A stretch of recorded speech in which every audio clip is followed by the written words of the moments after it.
Hello dear aspirants, ఇది previous question అండి. మంచిగా సాల్వ్ చేద్దాం. చూడండి friends, the ratio of the present ages of A and B is 8:9. After 9 years it will be 19:21. If C is 3 years younger than B, B కంటే C అనేవాడు 3 years చిన్నోడు, what is the present age of C? ఓకేనండి. ఇక్కడ చూసుకుంటే కనుక ఏబిల యొక్క ratio ఎంతంటే కనుక ప్రస్తుతం 8:9 అండి. ఎంతండి? 8:9. చూడండి friends, the ratio of the present ages of A and B is 8:9. 9 years తర్వాత ఏమైందంటే కనుక రేషియో అనేది 19:21గా మారిందండి. ఎలా మారిందండి? ఇక్కడ 19:21గా మారిందండి. సో యాంటిసిడెంట్ డిఫరెన్స్ ఎంత ఉందంటే కనుక మనకి 11 ఉందండి. అలాగే కాన్సిక్వెంట్ డిఫరెన్స్ ఎంత ఉందంటే కనుక 12 ఉందండి.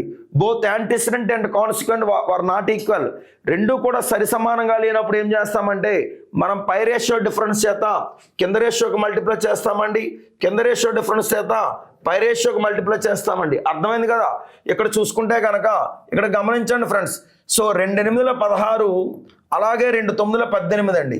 16:18 అండి. అలాగే 1తో మల్టిప్లై చేస్తే ఏమవుతుందంటే 19:21 అవుతుందండి. సో 16:19 అయిందంటే 3 పెరిగిందండి. 18:21 అయిందంటే 3 పెరిగిందండి. ఎన్ని సంవత్సరాలు అంటే కనుక 3 becomes 9 అండి. ఎప్పుడు అవుతుందంటే 3 3s 9 అవుతుందండి. రైట్ అండి. So what is the present age of C అని అడిగాడండి. సో ఇందులో ఉన్న వాళ్ళు ఎవరంటే ఏబీలు మాత్రమేనండి. ఇక్కడ చూసుకుంటే కనుక ఒకసారి కొత్త రేషియో తీసుకొచ్చిన తర్వాత పాత రేషియోకి ఎటువంటి సంబంధము లేదండి. అండర్స్టాండ్? సో ఈ వీళ్ళే ఏబీలు అండి. రైట్ అండి. సో 18 3 54 అండి. ఎక్కడైతే 3తో మల్టిప్లై చేస్తామో ఆ 3ని 18తో మల్టిప్లై చేస్తే ఏమవుతుందంటే 18 3 54 అండి. ఎవరిది 54 అంటే కనుక ఓకేనండి. చూడండి ఫ్రెండ్స్, బి యొక్క వయసు 54 ఏళ్ళు అండి.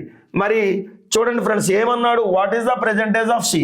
సి యొక్క ప్రస్తుత వయసు అంటే సికి బికి ఉన్న రిలేషన్ ఏంటంటే C is 3 years younger than B.